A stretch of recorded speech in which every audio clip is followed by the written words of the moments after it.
Hey everyone, so this is a little something extra just to give you a flavor for film history. This isn't exactly a major thing, but I also think it's one, something I love to talk about, and number two, in the age of COVID when we can barely go to movies in a movie theater anymore, I think it's perhaps more important than ever to reflect on the status that movies occupied in the culture as seen by the movie theaters where people went to go see them. And so this is a very brief overview of some of the great classic movie palaces in downtown Los Angeles.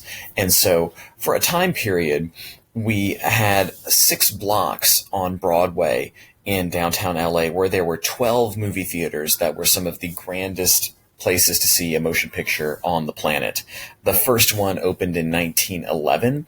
It was called the Orpheum. The same year was a theater called the Palace that opened. And these theaters, to give you an idea of how big they were, these two theaters seated 2,200 people each. One auditorium, one screen, one movie, 2,200 people. And this is in the silent era. This is in there aren't even feature films really yet. So 2,200 people packing in to see movies. And then from there, you get lots of other theaters like this one. They are, of course, a shadow of their former selves today, but this is the United Artists Theater, which opened in 1919 and also seated 2,200 people. So this theater was built with the purpose of exhibiting United Artists movies, the studio run by Chaplin, Griffith, Mary Pickford, and Douglas Fairbanks.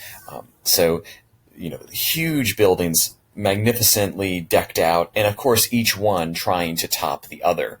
Here you have the interior of the $1 Million Theater, named that because it cost anyone?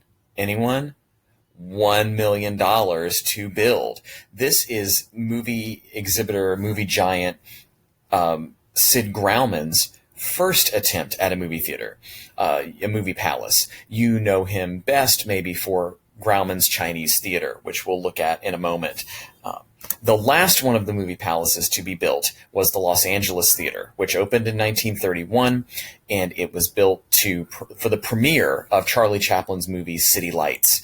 And this may not look like much from the outside, but to give you an idea of what it was like on the inside, this, in addition to having a massive auditorium that seated over, almost 2,000 people, it had a smoking lounge, it had a playroom where families could drop their children off and go to the movies and they would play in the playroom. There was also a cry room for babies. And when we're talking about these rooms, we don't mean like a little cupboard or something like that, but we're talking about like those old fashioned lounges. If you've been to, fancier performance halls or something like that, where the bathrooms have these enormous rooms that have these plush settees and carpeting and stuff like that. That's what's on the inside when we're talking about these lounges. So these places were deluxe, not the sort of airport model that we would get at an AMC or something like that. This was a grand night out, an elegant evening of entertainment, much more akin to going to the opera or the theater than going to the mall. But as you can see from the outside, these theaters still exist today. They are not available to show movies. So really, a lot of them are storefronts where the actual auditorium space where the movie theater was is blocked off, because now these movie theaters are not up to current earthquake codes, and the cost of renovating them to make them up to code is far too much to justify the expense. Although every once in a while in downtown LA, one or two of these theaters will be opened up to show a movie from that era. But it's been a while, I think, since they've done them. And so you can see here that the storefronts are a lot of like t-shirt shops, jewelers, things like that.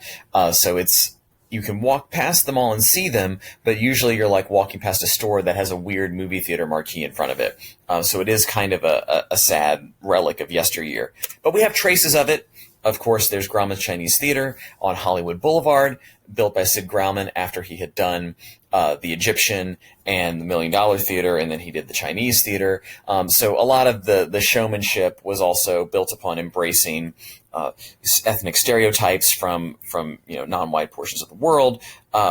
but this Grauman's is still there. It's called Mann's Chinese Theater now because the Mann motion picture chain bought it.